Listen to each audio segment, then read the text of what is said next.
जानेंगे Berger paint share को लेकर। बाजार एकदम स्टेबल है, सुस्त है, न बड़ी तेजी के मूड में है, न कोई ऐसी कमजोरी भी दिखाना चाहते हैं, लेकिन कुछ स्टॉक के बारे में आप डिस्कस करना चाहते हैं। बर्जर पेंट्स, अनिल जी, इसके बारे में आपसे बात करनी थी। और जरा बर्जर पेंट्स दोनों स्पॉट और फ्यूचर साथ में पुल अप करिए। आज इसका 1:5 बोनस का एडजस्टमेंट भी हुआ है। आप स्पॉट और फ्यूचर्स पुल अप करिए बर्जर पेंट्स का। अनिल जी, ये गैप देखिए, ऑलमोस्ट 50 रुपए का गैप इस समय स्पॉट और फ्यूचर्स पे आपके लिए चल रहा है जी। एक पर आपको पॉजिटिव दिख रहा है, दूसरे पर आपको नेगेटिव दिख रहा है, वो अलग चीज है, क्योंकि दोनों एडजस्ट हो रहे हैं। 1:5 का बोनस एडजस्टमेंट है, बट गैप देखिए स्पॉट और फ्यूचर्स में। और आशीष ने ये रिसर्च पुल अप करी है सर।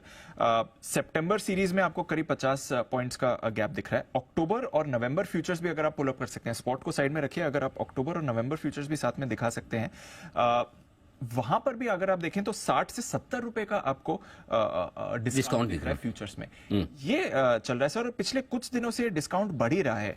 एक हफ्ते पहले ये करीब 24 पॉइंट्स का डिस्काउंट था, जो बढ़ बढ़कर अब 50 पॉइंट का डिस्काउंट हो गया। ये क्या चल रहा है सर, जरा इस पर नजर डालिए। तो दीप, दो चीजें हैं इसमें।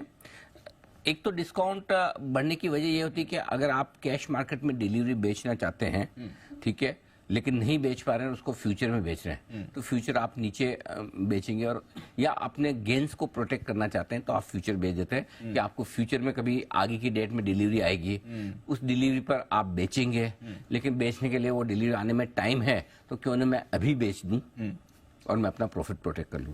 ये किस केस में हो सकता है? जैसे बर्जर पेंट के केस में, जहां बोनस आ रहा है 1:6 का बोनस, 1:5, यानी कि आपके पास 5 शेयर है तो 6 शेयर हो जाएंगे, यानी 12-12.5% का एक तरह से आपका प्राइस कट होना चाहिए। आज 12% उतना ही डाउन है, करेक्ट। सो अब मेरे पास बोनस के शेयर आने में थोड़ा वक्त लग सकता है, और जब तक वक्त लगे तब तक मैं एक काम कर लूं कि चलो मेरे पास, मैंने तो कम बोनस लिया था और अभी भी प्रॉफिट बन रहा है या जो भी है, तो मैं फ्यूचर में बेच दूं, ठीक है। जब आएगा तब आएगा, तो मेरा प्रॉफिट प्रोटेक्ट हो गया या लॉस प्रोटेक्ट हो गया, जो भी आप करना चाहें।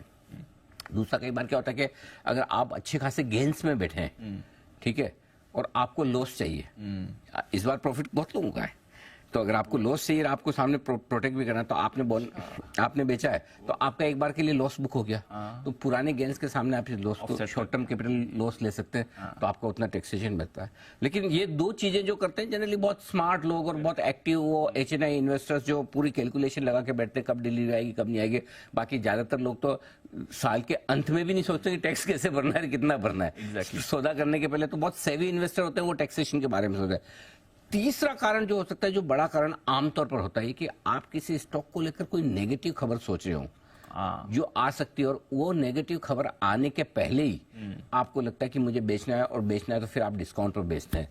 सो अब खाली बोनस की खबर के दम पर 10% ये नीचे रहे, इस बात की संभावना थोड़ी कम दिखती है दीप, क्योंकि देखिए अभी 25 पॉइंट तक का डिस्काउंट जो था 13 सितंबर को, वो तो समझ में आता है, इतना तो हो सकता है, चलो आपका एक्स बोनस हो रहा है तो करेक्ट। लेकिन अगर ये डिस्काउंट, क्योंकि मेरे ख्याल से कॉर्पोरेट एक्शन इसमें इंक्लूड होके होना चाहिए, I don't know corporate action को एडजस्ट करके ये डिस्काउंट दिखा रहा है तो पता नहीं, बट अदरवाइज 70 पॉइंट का डिस्काउंट नवंबर की से, कि देखिए अल्टीमेटली कितना ही कर लो आप, नवंबर तक तो बोनस आ ही जाएंगे।